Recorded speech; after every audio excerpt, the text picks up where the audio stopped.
good ski. So, where was that? Oh yeah, landing in Alaska on the beach. That was an interesting thing. First time ever landing on the sand with a plane. I had no idea what to expect. Obviously, they knew what they were doing, right? But yeah, I was freaking out to say the least. Either way, so when we get there, we have someone waiting for us, picking us up. I guess someone that works at the site, the whole camp, Big Creek Fisheries, the whole campsite. The guy in charge. We get to the cabin, unload all our stuff. Now, here's the thing with Alaska. A lot of people are probably aware, obviously, Alaska does freeze and that Alaska does have bears, okay? Now, when I say that these cabins are bear-proof, they are bear-proofed. Like, they are measures taken in order for them to bear-proof the house. So let me paint this picture. So we get there, all the windows are boarded up completely because of the harsh weathers. So we don't want that to happen, those to break because of the winds. The door is nailed shut completely. I mean, there's not the door itself, right? But there's a big wooden plank in front of the door that's nailed shut, so it cannot be taken apart unless you have a hammer or screw. Actually, no, I'm sorry, no, they're bolted in. Yeah. Okay, so he has the bolts into the house itself, into the framing, sticking out, so that when we put the covering over the door, it has the holes on it. We just slip them on, and then we tie the nuts on there. That way, it stays tight. It might be a little bit easier to understand once I actually videotape this later on this year, but you'll see, if you know what I'm saying, then just follow with me here anyways. All the windows are the same way. They're all just bolted on. Have to unscrew everything, and it's a 2-story little cabin, okay? So we undo all those. We have to go inside. Now the inside, the stairs as well, there's a covering so that the bear will not get upstairs unless, unless he goes through all of that. Now, not only are those things on the cabin itself, now around the cabin there are these metal framings that the fishery uses for containers of fish, or it's just transportation, like pieces of metal. They're kind of square, but they're squared out. It's just like mesh, hard mesh. I don't know, it's hard to explain either way. Like I said, these are things that once you see them on the videos, you'll understand a little bit more. And also these big, huge plastic containers as well. But these are big plastic ones, like a big bowl. Like you actually put stuff in and hold like ice and fish. So these are filled with heavy rocks / rock cement. So that way the bear won't be able to move it. Okay, so those metal framings are that if the bear tries to stand on it, he won't have good balance because you'll fall in. It's just mesh, it's just wiring. And then the rest is so that it's heavy, that way he doesn't push it. Obviously a bear probably will be able to push it, but still it's gonna be difficult. If the bear finds it too difficult to get in there, then he won't go in, so it's a lot easier for us if that works out like that. It takes a while for us to open the house. So once we get all that, now the first year I was there,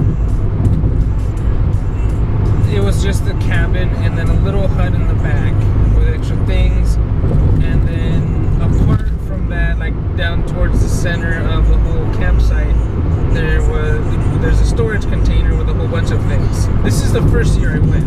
Later on, after I went the next time, Alan got his own separate metal container to hold his own stuff in, so he doesn't have to go borrow someone else's. Which is what happens. It's okay with starting up. People share the load, they share the payload, they share the the containers. That way they don't have to buy their own type of thing, right? Or what have you. So once we have that part open, what we do is we unload everything into the house. What I mean by that is Alan ships up all the food that we'll need for the summer ahead of time. And I mean hundreds of pounds of food, like dry goods, canned goods, all that good, and juices and a whole bunch of stuff. A whole bunch, okay? All that's unloaded into the house. It's a tedious thing, because you gotta make sure that the bear didn't go in it after all, right? And if the bear did, oh dude, I don't know what would happen. I've heard stories and they have to completely rebuild, and it takes time. Like it's just crappy. So hopefully that's not the case for us this year. I've been having luck with that the last 2 times, so it's, you know, fingers crossed it's still not happening this time. So once we have the house actually opened up, like, people are putting that away. Now the first year I went, I've pretty much followed Alan around like a puppy, because I wanted to learn as much as I could from the whole experience. Now, you may be wondering, like, why are you gonna go over there and work? Like, you had a job there. Like, yeah, I know, I get it. Like, this was a working vacation in a sense. If that makes sense to you, cool. If it doesn't, still cool. It did to me. I wasn't going for the pay, I was going for the experience. But we'll get to that. So now, of course, because we're up there, it's not quote unquote civilized, I guess. Everything runs on big tanks, like for water, the septic sewage system, all that stuff is all separate. Like, there's a separate sewage tank too, apart in the back of the campsite. So we have to connect all that to our house. So there we go. From the storage, getting extra PVC pipes, PVC pipes, the glue, and going and connecting all the tubes underneath the house, or from the house to the sewage line to the sewage tank. And I mean, it's not a messy thing there, because, you know, there's nothing in there, so it's just connecting, so it's not bad. Once we have that connected, it's connecting the water from the actual site, and we have running water. We have propane tanks to heat up the water. We're connected to the main big, you know, the humongous industrial size generators from the main site. So we have electricity. That first year we were down there, we didn't have a laundry room per se. We had like a couple of old school, and I mean old school, like gas powered washing machines.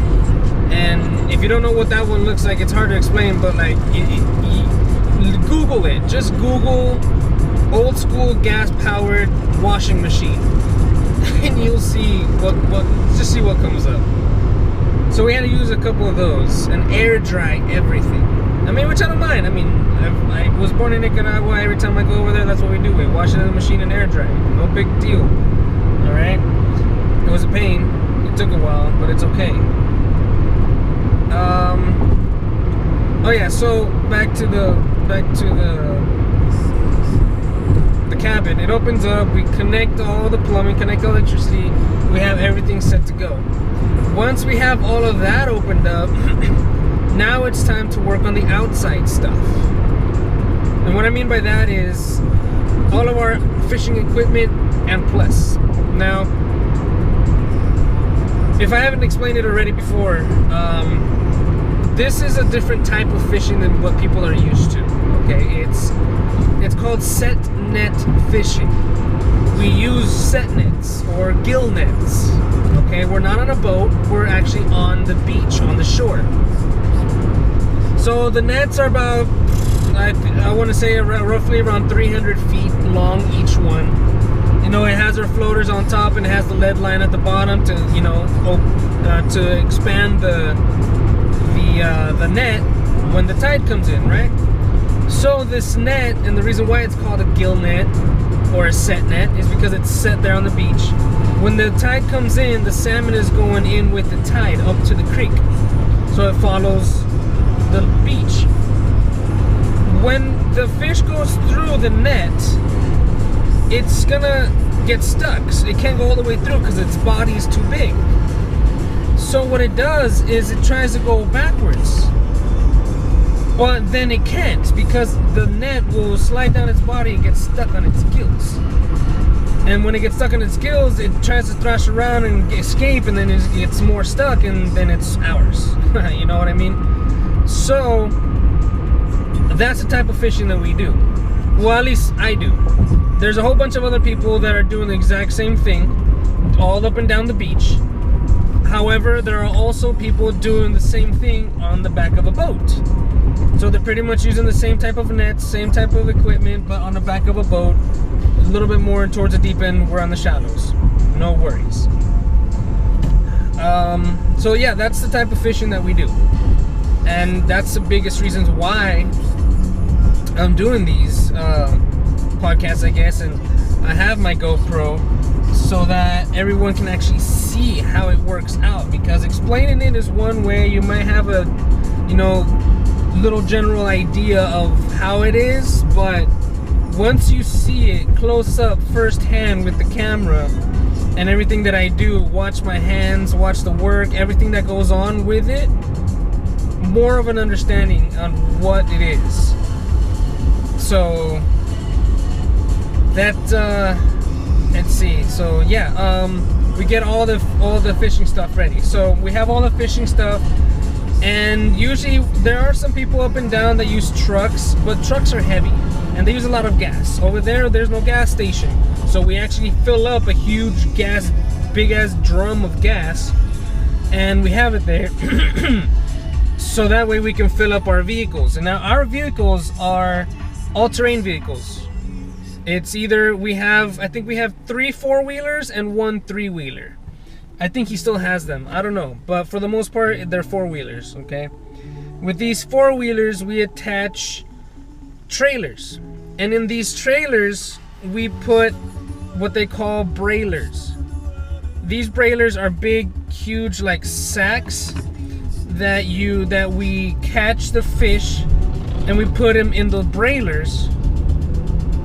That way we can go and sell them. Oh, I'm sorry, they can go get weighed and then, you know, sell them, obviously. Okay, so these 4-wheelers, these are our workhorses. We're there, we set everything up with them, we go fish with them, we're in the water, and that's what we do. We make sure that our equipment is up to date, it's working, nothing's bad, nothing's too rusty. Obviously salt water is going to rust it up, but we got to make sure that all of our equipment is working properly. All the gears are working, that turns on, any electrical problems, change the tires, what have you. That first year, oh man, 1 4-wheeler broke down. We had to change the whole brake pad, some electrical work on it. It wouldn't start even after the whole fucking thing was fixed. It was a hassle. But I will say this, I was enjoying the heck out of trying to fix that thing. I'm not gonna lie, it pissed me off a little bit, but I didn't care. Like, it was fun. So that's initially what we do once we get there. Once we have that set up, well, you know, I'll continue that on the next episode. Pretty much, I guess, you know, what it's gonna be after we have everything up and running, the actual setup of the fishing itself. Stay tuned.